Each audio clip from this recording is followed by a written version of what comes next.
Fungua basi mara moja.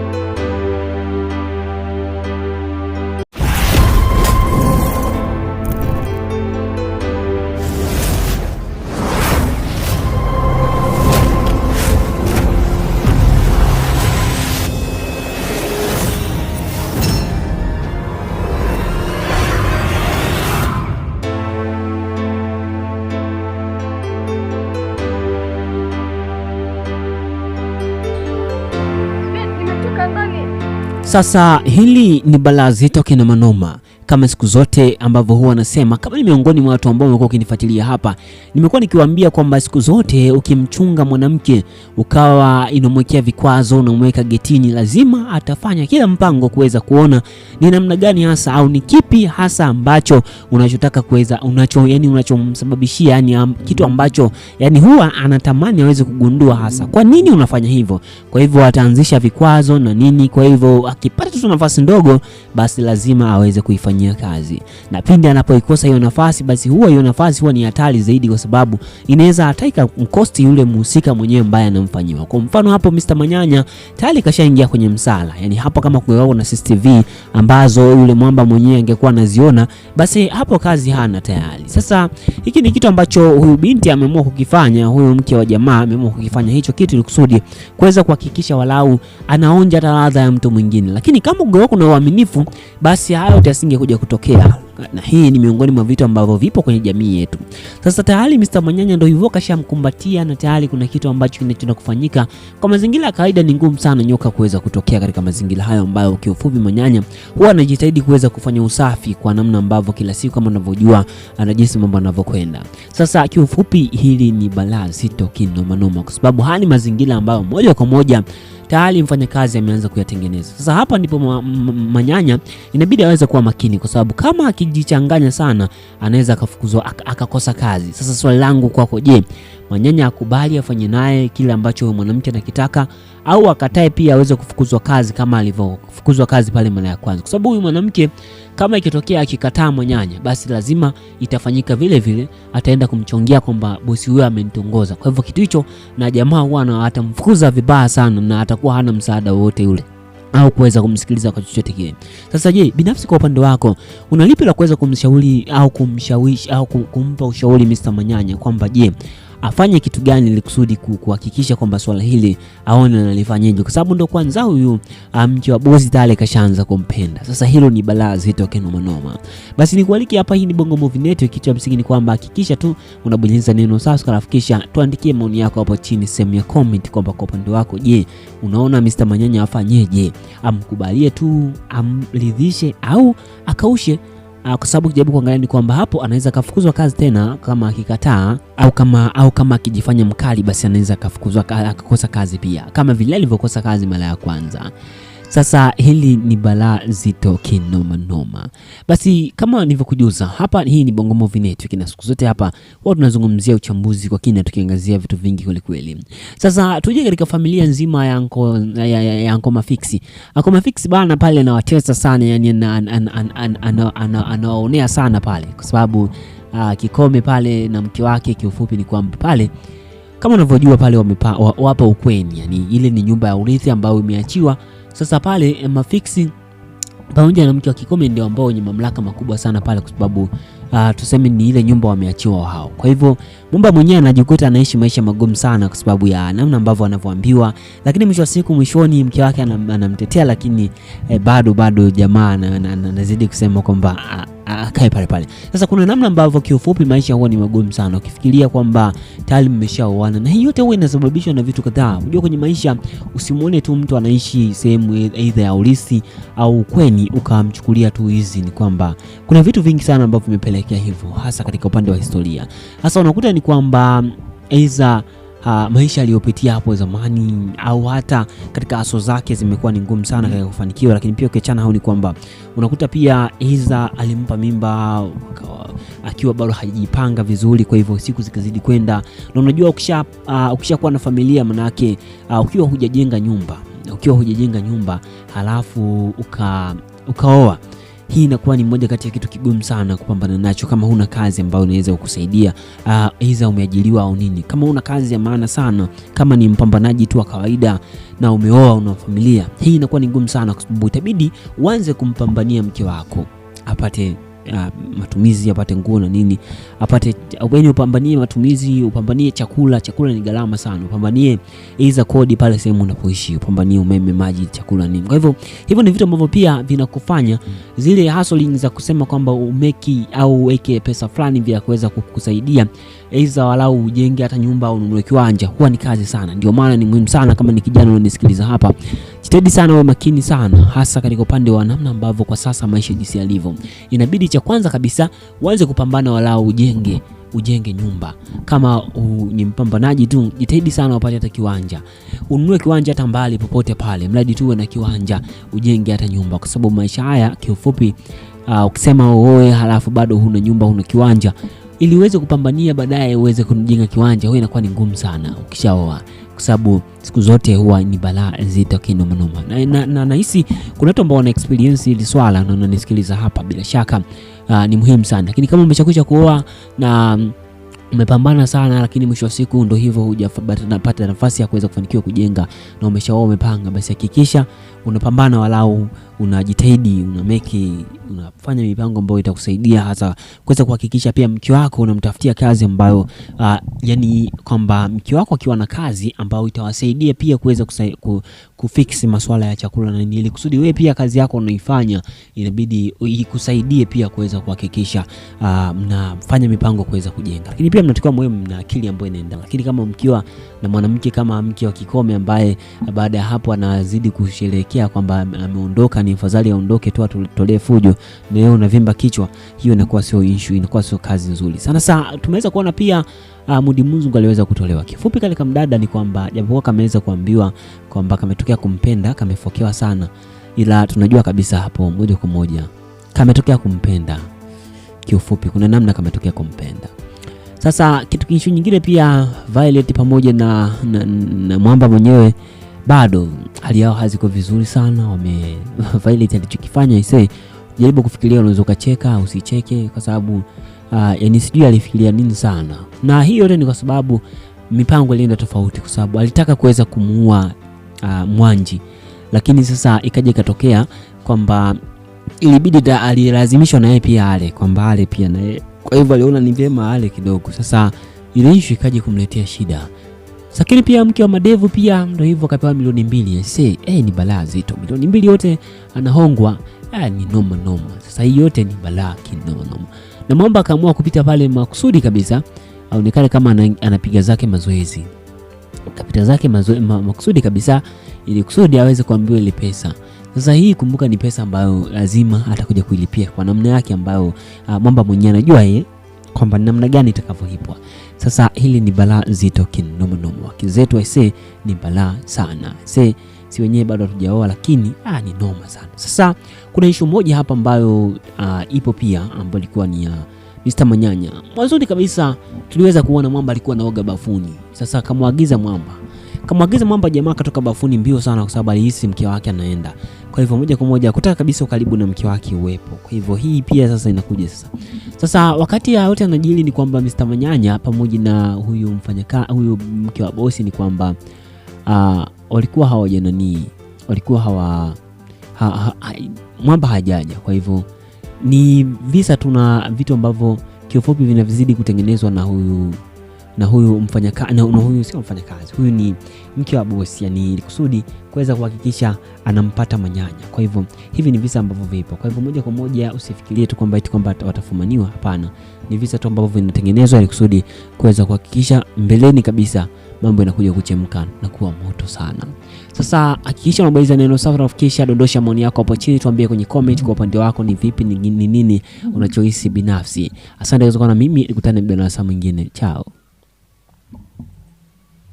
The content on this channel is created for educational, informational, commentary and entertainment purpose only. So please note that this is not an original video or episode. It just analyzes and review of some episode in our series. This video doesn't aim at distorting you or deceiving anybody to believe that this is an original episode. So our aim is to analyze on some parts of the previous episode and give prediction on what is going on to happen in the next episode. Always we consider YouTube community rules. In case you want to see original video, please visit the mentioned channel below in the description of this video. Also, copyright use disclaimer. This video is for entertainment purpose only.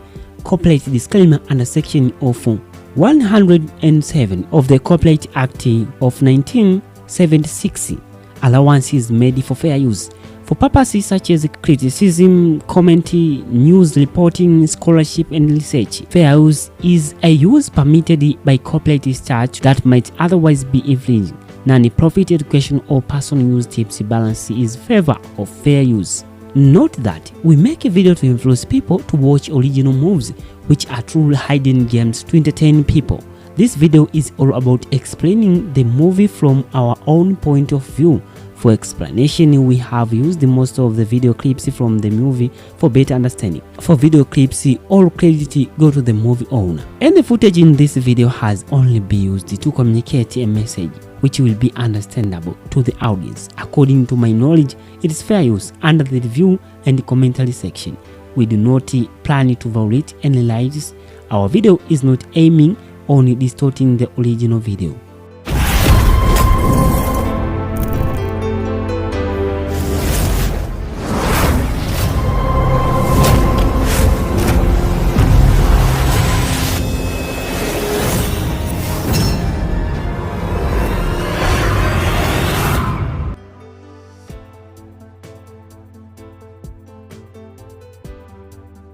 Sasa hili ni balaa zito kinomanoma, kwa sababu mke wa bosi ndo hivyo katoka nje, na kwa namna ambavyo anavyomwangalia Mr. Manyanya, manake anamwangalia kwa jicho fulani vile kuweza kumkoleza. Hii kimaanisha kwamba ni muda mrefu sana amefungiwa ndani ya geti. Sasa anachokihitaji bila shaka kinaonekana kwenye macho, kitu ambacho ni balaa zito sana, kwa sababu kama tu kumsalimia tu kumgusa ilikuwa kidogo tu Manyanya aweze kupoteza kasi, kitu ambacho ilikuwa ni balaa zito. Sasa je, kama akifumaniwa hapo akiwa na mke wa bosi, sijui itakuwaje. Sasa je, nikwambie tu ndicho ambacho kinachokwenda kujili au nitakujuza kwa mbeleni, kwa sababu hapo ni maeneo ya hatari sana. Kumbuka ndo mida yenyewe ambayo bosi analejea, alafu kisha huyu ambaye ni mke wa bosi anahitaji waweze kuzungumza maneno mawili matatu na Manyanya, kitu ambacho ni hatari zaidi. Kwa sasa Manyanya atakuwa mpole, lakini kama unavyojua ni kwamba hawa walinzi ndio siku zote huwa wanakula wake zetu. Yani kiufupi ukijaribu kuangalia ni kwamba kuna mazingira fulani hivi ambayo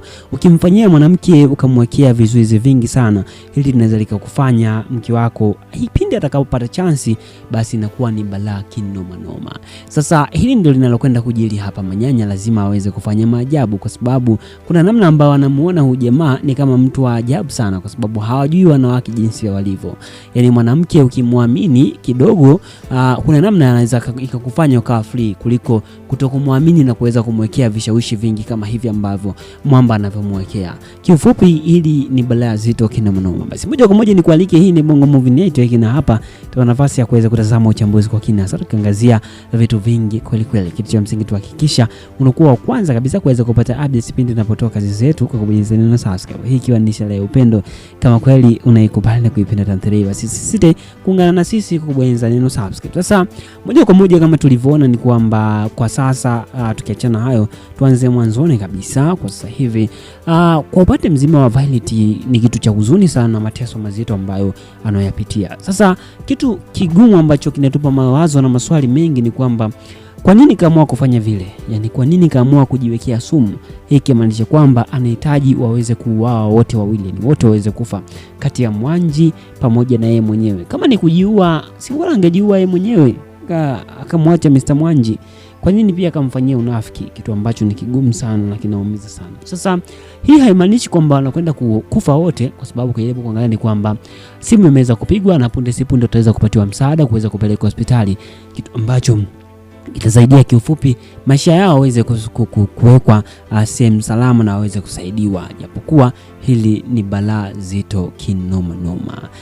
Violet anafanya maamuzi ambayo kiufupi sio mazuri. Yani ni bora wala wataka itoe hiyo mimba kuliko kitu ambacho anachotaka kukifanya. yani anataka kuweza kuwaua wote wawili, yani anataka kuweza kujiua yeye mwenyewe pia aweze kufa wote wawili, kitu ambacho ni hatari. Ukijaribu kuangalia katika ile scene, jambo alilofanya kiufupi lilikuwa ni jambo ambalo hajafikiria sana, yani kafikiria tu kidogo. Lakini tukiachana hayo, tuje katika upande mwingine sasa. Huu upande ni kule nyumbani kwa kina Siboma na majina mengi, mtu wa Kigoma kabisa bwana. Sasa kule napo ni hatari sana, kwa sababu kuna combination ya yule jamaa ambaye bodaboda aliyefanya mapenzi na Violet nyuma kabisa, lakini pia kuna combination ya mjomba wake na Mdeme. Mambo ni moto kweli, yani mume wa Siboma. Sasa kiufupi ni kwamba walikuwa wamefumaniwa mle ndani na Kipepeo wakati mle ndani wamefumaniwa, ni wapo ndani wanajifikiria sana. Bahati yao tu asingekuja yule mwamba, yani walikuwa wameisha hapo. Yani ilikuwa anakwenda kupigwa mbungi ambayo ilikuwa ni hatari sana, kwa sababu ndo kwanza ukijaribu kuangalia kwamba watu wote walikuwa wameshakusanyika. Alikuwepo pale Siboma na alikuwepo mke wa jamaa, lakini alikuwepo Naji alikuwepo pia pale. Kwa hivyo ilikuwa ni moja kati ya kitu ambacho kinakwenda kwa kinoma noma. Kwa macho ya Ji alikuwa anafahamu kabisa kile ambacho kinachoendelea, na mwamba baada ya kugundua ile, basi akaona tu aweze kukausha. Kiufupi hili ni balaa zito. Sasa je, nikikwambia kwamba mbeleni kabisa huyu jamaa ataanza kula hadi mke wa jamaa bodaboda huyo, sasa isijui itakuwaje? Jamaa kwanza hajaamini, wakati katoka pale kajificha pale, hajaamini kabisa. Sasa ni jambo ambalo kiufupi ni balaa.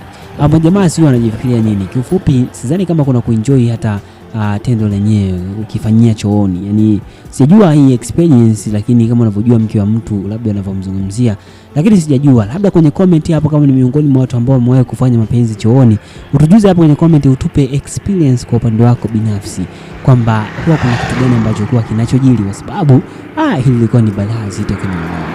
Sasa maisha yao yanaendelea ni kule katika scene iliyopita tuliweza kuona jamaa alimfumania, walienda polini kule wakafanya mambo yao, lakini leo hii chooni mambo mengi kuliko. Hapa ni nyumba mpya wameingia kwenye kupanga. Kumbuka ni kwamba hapo awali waliweza kufukuzwa kule, na hapa ni maisha mapya kabisa ambayo wanayoishi. Kumbuka ile nyumba iliuzwa, kwa hivyo wakawa wameweza kufukuzwa moja kwa moja. Kwa sasa hivi wanaishi maisha mapya kabisa ya kupanga, na mambo ndio hivyo yanazidi kuendelea na yanazidi kusonga mbele.